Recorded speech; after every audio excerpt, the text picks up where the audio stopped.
இன்னைக்கு நான் நல்லா இருக்கிறேன் பாரு, இதே மாதிரி கடைசி வரைக்கும் நல்லா இருப்பியா?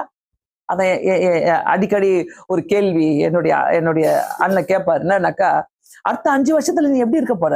அடுத்த 10 வருஷம் உன்னுடைய மனம் திரும்புதல காப்பாத்திப்பியா? உன்னுடைய ரட்சிப்பை காப்பாத்திப்பியா? எப்படி ஆயிடுச்சுனாக்கா, இது அதாவது இந்த ஓட்டு கேட்க வராங்க எலெக்ஷன் டைம்ல, எப்படி வராங்க? நம்ம வீடு வீடா வராங்கல்ல, நம்ம தெருவுல எல்லாம் வராங்கல்ல ஓட்டு கேட்கறதுக்கு. அந்த மாதிரி கிருபைக்காக எப்பனா நினைச்சா வாங்கிக்கலாம் ஆண்டவர்ட்ட, எப்பனா பிரச்சனை வந்தா பாத்துக்கலாம், அப்ப ஆண்டவர்ட்ட ஓட்டு கேட்டுக்கலாம். ஆண்டவரே எனக்கு கொஞ்சம் ஓட்டு போடுங்க, என்ன நல்லா இல்ல, என் வாழ்க்கை நல்லா இருக்கணும் அப்படின்னு சொல்லி கேட்டுக்கலாம் நினைக்கிறீங்க. இல்ல, கர்த்தர் அப்படிலாம் தருகிற தேவனே அல்ல.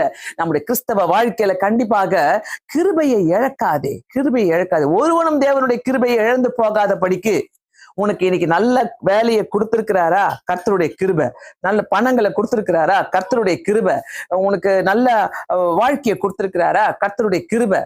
அதை தெனாட்டெல்லாம் எடுத்துக்கிட்டு, அதை அசால்ட்டா எடுத்துக்கிட்டு, அத நம்மளுக்குள்ள எல்லாமே வந்த உடனே இதெல்லாம் இழந்துடலாம், இப்படி எல்லாம் வேணாம், அப்படி எல்லாம் வேணாம், இப்படி மாத்திக்கலாம், அப்படி மாத்திக்கலாம், ஆவிக்குரிய ஜீவிதத்துல நான் என்ன பண்ணணும், எப்படி இருக்கணும், அந்த மாதிரி நீங்க பிளான் பண்ணி இருக்கிறீங்கன்னாக்கா வாழ்க்கை சூப்பரா முடியும், சூப்பரா முடியும். நிறைய பேருடைய வாழ்க்கையில இப்படிதான் பண்ணுவாங்க. அதாவது ஃபேமிலி ப்ரேயர்ஸை விட்டுருவாங்க. தனிப்பட்ட வாழ்க்கையில அன்னைக்கு ஜோம் பண்ண மாதிரி இன்னைக்கு ஜோம் பண்ண மாட்டாங்க. அன்னைக்கு பைபிள் வாசித்த மாதிரி இன்னைக்கு பைபிள் வாசிக்க மாட்டாங்க. அன்னைக்கு ஊழிய வாஞ்சம் இருந்த மாதிரி இன்னைக்கு ஊழிய வாஞ்சம் இருக்காது. என்னெல்லாம் நான் அடிக்கடி நினைப்பேன், ஆண்டவரே எனக்கு ஏத்த பாதைகள் எல்லாம் உருவாக்கி கொடுங்க, ஏன் ஊழியத்துக்கு.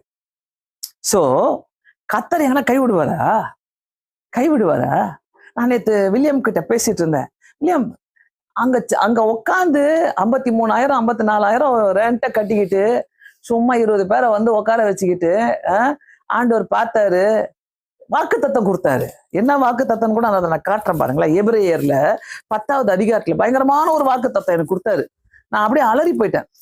10வது அதிகாரம் 9வது வசனத்துல, தேவனுடைய சித்தத்தின்படி செய்ய இதோ வருகிறேன் என்று சொன்னார், 2வதை நிலைநிறுத்துவதற்கு 1வதை நீக்கி போடுகிறார். இதை நான் அங்கேயே சொல்லியிருக்கிறேன். சோ 2வதை நிலைநிறுத்துவதற்கு 1வதை நீக்கி போடுகிறார். அதை கைட்டி விட்டாரா?